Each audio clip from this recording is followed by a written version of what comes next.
श्रीमन्नारायण नारायण हरे हरे ओम।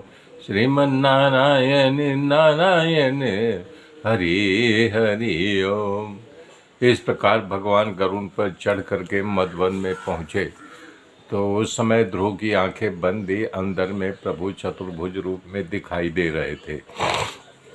इतने कोलाहल होने पर भी उनकी आंख नहीं खुल रही थी। तो प्रभु ने एक काम किया कि अंतर जो उनका रूप दिखाई दे रहा था उसको काट दिया। जब काट दिया तब ध्रुव घबरा करके आंख खोल दिए, देखे सामने उसी रूप में खड़े हैं। तो ध्रुव उनको देखते ही रह गए। अद्भुत रूप सौंदर्य को देख करके उनको स्त्री करने के जैसे खबर नहीं थी तो क्या करें। तब भगवान उनकी मनोदशा को समझ गए और अपने शंकु उनके दाहिने गाल से छुआ दिया। तो भगवती सरस्वती देवी ध्रुव के जीभ पर सवार हो गई और उन्होंने प्रार्थना करना शुरू कर दिया। इस प्रकार ध्रुव जी भगवान नारायण की स्तुति की। ध्रुव ने जो स्तुति की वो 12 श्लोक भागवत में है। इन 12 श्लोक में अद्भुत बोला है ध्रुव जी कि आप सब शक्तियान हो, आप मेरे अंदर सोई हुई जो शक्ति थी उसे जगा दिया। यानी कहने हैं कि मेरी वाणी को जगा दिया। ध्रुव जी कहने का भाव है कि जो शक्ति प्रदान किया है वो मेरे पास पहले से थी पर सोई हुई थी।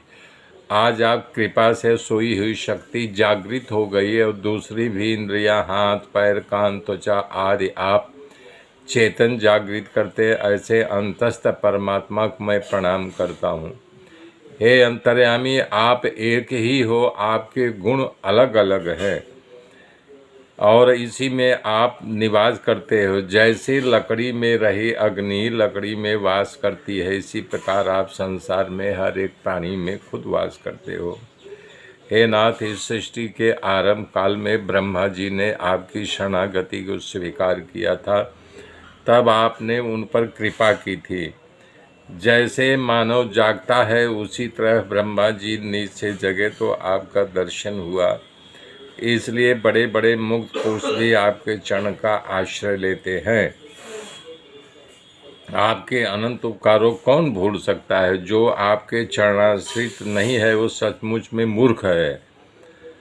और आपका भजन, आपकी शरणागति तो उसके लिए ध्रुव जी को कामनाओं को पूर्ण करने सुनीति ने के कहा लिए जा नहीं रहा है करना जिससे जाने तो चाहिए। इसी में हे इसका प्रभु, कल्याण है। आपका भजन तो ध्रुव जी आपकी तैयार हो प्राप्ति गए, के माँ लिए के ही चरणों होना में चाहिए। प्रणाम किया। आपको कल्पतरु हो, कहा बेटा जाओ, आपकी जहाँ उपासना मान करने नहीं, वाला सम्मान संसार नहीं, के वहाँ तमाम रहने से कोई चीजों के फायदा नहीं। चक्कर को छुड़ाती ध्रुव है। जी तैयार होकर के बोले, ऐसा माँ कौन जब हमारे यहाँ मान जैसा सम्मान मूर्ख नहीं, तू भी संसार में मेरे विषय साथ के चल। छूटने के तो लिए बोली न बेटा करता हूँ। देख, मैं उनके वश में हूँ। आपकी प्रबल माया बड़े और बड़े योगियों वो को भी हमारे पति हैं, वो चाहे हमसे दासी पथभ्रष्ट से कर भी देती निम्न है। वो समझे, लेकिन निजानंद उनकी ब्रह्मानंद सेवा से भी करना नहीं हमारा मिलता। फर्ज है और स्वर्ग पूरी में निष्ठा बसे से हुए उनकी सेवा करनी देवता है।